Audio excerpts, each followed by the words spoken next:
eat some colorful popcorn. సరే చేద్దాం.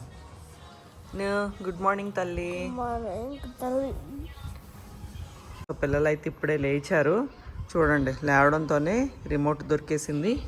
TV పెట్టేసుకున్నారు. ఇది శరణ్ గడు రైమ్స్ పెట్టేసుకున్నాడు అనమాట. సో ఇప్పుడు తీసేసుకొని బ్రష్ చేయించి బ్రేక్ఫాస్ట్ అయితే ఇస్తాను. నువ్వమ్మకి ఈరోజు రాగి మాల్ట్ బ్రేక్ఫాస్ట్ ఇస్తున్నాను. ఈ వారం అంతా కూడా అది దోశలు ఊతప్పం మీదే ఉందన్నమాట. సో మధ్య మధ్యలో రాగి మాల్ట్ ఇస్తాను. రాగి ఒంటికి చాలా చాలా చలవా. యూజువల్గా ఇందులో డ్రై ఫ్రూట్ పౌడర్ వేసి ఇస్తాను. ఈ వీక్ డ్రై ఫ్రూట్ పౌడర్ అయిపోయింది, చేసుకోవాలి నేను. సో ఈరోజు మాత్రం ప్లెయిన్ రాగి మాల్ట్ నుష్క బ్రేక్ఫాస్ట్. మేము మాత్రం టమాటా బాత్ చేసుకుంటున్నాము. శరణ్ అడిగాడని చేస్తున్నా, but నుష్క tomato bath తినదనమాట. 3, 2, 1 go.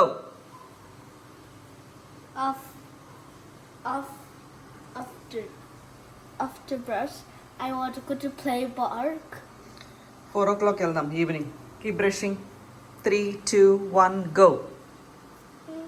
1, 2, 3, 4, 5. 1, 2, 3, 4, 5. 1, 2, 3 up and down, round and round. 1, 2, 3, 4, 5. Brush, no chewing. So breakfast ఇచ్చే ముందు పిల్లలకి నానబెట్టిన సబ్జాలు ఇస్తానండి. సబ్జాలు is full of omega 3 fatty acids అనమాట. అండ్ అలాగే బ్రెయిన్లో ఉన్న ఇన్ఫ్లమేషన్ని కూడా సబ్జాలు అంటే తగ్గించడానికి హెల్ప్ చేస్తాయి అనమాట. సో దీని గురించి గూగుల్లో ఏం చెప్తున్నారు చూడండి, నేను పక్కన చూపిస్తాను. What is sabja rich in అని చెప్పి. సో దీంతో పాటు నేను ఏం చేస్తానంటే హనీ, తమలపాకు పౌడర్, అలాగే జీర్ణం పొడి తయారు చేసుకుంటాను గట్ హెల్త్ కోసం.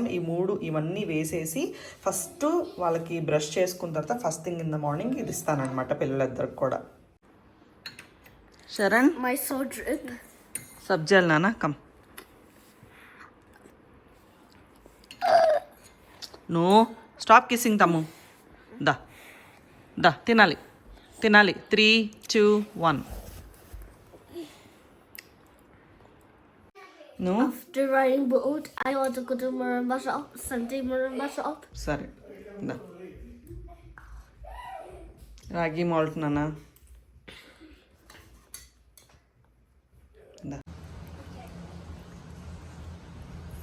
నువ్వమ్మకి ఈ ఫిష్ ఫ్రై చాలా ఇష్టం అండి. యూజువల్గా చికెన్ ఫ్రైలు, ఫిష్ ఫ్రైలు కొంచెం క్రంచీగా ఇలా చేయాలన్నమాట. దానికి ఇది అలవాటు అవ్వడానికి ఇప్పుడు మళ్ళీ జనాలు చూస్తే అడగొచ్చు మీరు ఎలా అలవాటు చేశారని. స్టార్టింగ్ అది ఎప్పుడైతే ఫుడ్ చేయడం స్టార్ట్ చేసిందో స్లోగా దానికి క్రంచీ ఐటమ్స్ ఇష్టం అయ్యాయి అనమాట. ఆ క్రంచీ ఐటమ్స్ ఇష్టం అయ్యే క్రమంలో నేను నాన్ వెజ్ ఇంట్రడ్యూస్ చేసినప్పుడు నూకి ఫ్రైస్ రూపంలో ఇంట్రడ్యూస్ చేసేదాన్ని అనమాట. సో అలా స్లోగా నూకి ఏంటంటే చికెన్ ఫ్రై అనేది అలవాటైంది. ఎప్పుడైతే ఆ చికెన్ ఫ్రైలో క్రంచీ పార్ట్ ఇష్టంగా తింటుంది, క్రంచ్ పార్ట్ వల్ల చికెన్ తింటుంది అని నాకు అర్థమైందో స్లోగా ఫిష్ కూడా నేను స్టార్ట్ చేశానమాట. సో ఫిష్ కూడా ఏంటంటే ఇలా క్రంచీగా ప్యాన్ ఫ్రై చేశాను. ఇప్పుడు పాంఫ్రెట్ మాత్రం ప్యాన్ ఫ్రై చేశాను. చేసి క్రంచీ కరకర అన్న టెక్స్చర్ చేసి పెడితే ఇష్టంగా తింటుంది అనమాట. నూకి ఫిష్ ఫ్రై నేను మిడ్ స్నాక్ లాగా ఇచ్చానండి అరౌండ్ 11:30, 12కి. సో ఫస్ట్ ఏంటంటే నేను ఆ ఫిష్ ఇచ్చినప్పుడు కూడా నూకి ఇచ్చేస్తాను. అది ఫస్ట్ దానికి ఇష్టమైన క్రంచ్ పార్ట్ అంతా తినేస్తుంది. ఎప్పుడైనా వాళ్ళకి మనం ఎక్స్పోజర్ ఇవ్వాలండి, ఇండిపెండెన్స్. అప్పుడే ఏంటంటే ఫుడ్స్ తర్వాత మనం చెప్పినప్పుడు బలవంతంగా అయినా ట్రై చేస్తారు. ఎప్పుడైతే అది ఎక్స్ప్లోర్ చేసేసుకొని ఆ క్రంచీ పార్ట్ అంతా తినేస్తుందో ఆ తర్వాత రిమైనింగ్ పార్ట్ అంతా నేను కొంచెం అంటే అది అంటది అయినా సరే కూడా నేను మిగిలిన పార్ట్ అంతా తినిపిస్తాను అనమాట. అప్పుడు మాత్రం ఏం మాట్లాడకుండా తినేస్తుంది. సో ఇది అయిపోయిన తర్వాత కాసేపటికి నేనైతే లంచ్ ఇచ్చాను. పొద్దున్న బ్రష్ చేసుకుంటున్నప్పుడు ప్లే పార్క్ అని అడిగింది కదండి. సరే అని చెప్పేసి ఇంకా లంచ్ అయిపోయాక స్నానాలు చేసి సరదాగా సాయంత్రం 4ంటికల్లా ఇంటి వెనకాల ఒక పార్క్ ఉంటే అక్కడికైతే తీసుకొచ్చాము. ఇంకా ఆ రోజు మార్నింగ్ నుంచి కూడా నుష్కాకి ఫిజికల్ యాక్టివిటీ ఏమీ అవ్వలేదు కాబట్టి సరదాగా దానికి ఫిజికల్ యాక్టివిటీ అయిపోద్ది, కాసేపు టైం కూడా మంచిగా స్పెండ్ చేసినట్టు అవుద్దని చెప్పేసి పార్క్కి అయితే వచ్చాం. సరదాగా ఇలాగా పార్కుల్లోకి వస్తే చాలా బాగుంటుందండి. ఇవేంటంటే యూజువల్గా బెంగళూరులో ఏంటంటే ఎక్కడ చిన్న లేకున్నా దాన్ని ఒక పార్క్ చేసేస్తారనమాట.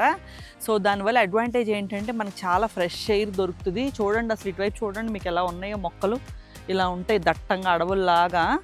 చక్కగా లేక్ చుట్టూ ఒక రౌండ్ లాగా వేసేస్తారనమాట ప్యాచ్. దాని చుట్టూ చక్కగా మనం వాకింగ్ జాగింగ్ చేసుకోవచ్చు. మనకు కూడా ఏంటంటే ఒక న్యాచురల్ థెరపీ లాగా అవుతుంది అనమాట.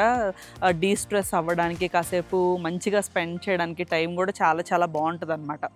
మీకు తెలుసా, నేను ఎక్కడో ఒక చోట విన్నాను, మన అంటే స్పెషల్ చిల్డ్రన్ని రైజ్ చేసే కిడ్స్ యొక్క స్ట్రెస్ లెవెల్స్, అలాగే ఇండియన్ ఆర్మీలో ఉన్న సోల్జర్స్ స్ట్రెస్ లెవెల్స్ ఇద్దరు ఒకలానే ఉంటాయంట. వాళ్ళకి ఎంత దేశాన్ని కాపాడాలి అని ఎంత స్ట్రెస్ తీసుకుంటారో వాళ్ళు మెంటల్గా. సో ఒక స్పెషల్ కిడ్ని రైజ్ చేసే పేరెంట్స్ యొక్క మానసిక పరిస్థితి కూడా, ఆ స్ట్రెస్ లెవెల్స్ కూడా అలానే ఉంటాయంట. సో మనకు తెలియకుండానే అంత స్ట్రెస్ ఉంటుంది అనమాట మన బ్రెయిన్లో. సో అందుకని మనం ఎప్పటికప్పుడు ఏదో ఒకటి డిస్ట్రెస్ చేసుకోవాలి. పార్కులకు వెళ్ళటము, లేకపోతే నిన్న వీడియోలో చూపించాను, మొన్న వీడియోలో గార్డెనింగ్ చేసుకోవడం, అలా మనకి ఇష్టమైన పని ఏదో ఒకటి, మనకి నచ్చింది ఏదో ఒక విండో, ఒక 1 అవర్ అట్లీస్ట్ 1 అవర్ 2 అవర్స్ మనకంటూ మీ టైం అనేది మనం స్పెండ్ చేసుకోవాలండి. లేకపోతే చాలా చాలా కష్టం అనమాట. సో మేమైతే యూజువల్గా ఇలా వస్తూనే ఉంటాంలేండి ఎక్కడో చోట. మరి సాటర్డే సండే అంతా ఇంట్లో కూర్చోకుండా అట్లీస్ట్ ఇలా చిన్న పార్క్కి బయటికి వెళ్ళడానికి అవైలబుల్గా ఉన్నా మేము బయటకు వచ్చేస్తాము. సో అలాగే బాగుంటుంది. ఇంట్లో అలా కూర్చొని ఉంటే మెంటల్ వచ్చేస్తుందండి. అందులో పాపం పిల్లలకు కూడా కాస్త మీనింగ్ఫుల్గా టైం స్పెండ్ చేసిన ఫీలింగ్ వస్తుంది. చక్కగా నువ్వు కూడా కావాల్సిన ఫిజికల్ యాక్టివిటీ, దాని సెన్సరీ నీడ్స్ ఇవన్నీ కూడా ఇక్కడ తీర్చేసుకొని అది చక్కగా అలసిపోతుంది. 1 గంట ఆడుకుంటే హ్యాపీగా ఈ నైట్ చాలా చక్కగా పడుకుంటుంది.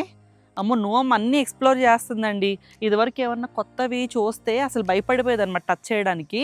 బట్ ఇప్పుడు చక్కగా ప్లేస్ ఎక్కడికి వెళ్తే అక్కడికి ప్రతిదీ ఎక్స్ప్లోర్ చేయడానికి ఇష్టపడుతుంది అనమాట, which is a very good thing.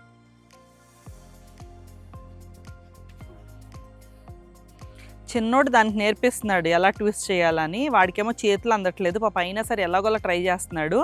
ఇందాక ఒక తెలుగు ఆవిడ ఉన్నారనమాట పక్కన, ఆవిడ చూపించారనమాట, రా చెయ్యి చెయ్యి చూడండి ఎలా చేస్తాను, నువ్వు కూడా అలా ట్విస్ట్ చెయ్యి అని చెప్పి వాడికి నేర్పించారనమాట. సో మనోడి కాన్సెప్ట్ అర్థమైంది.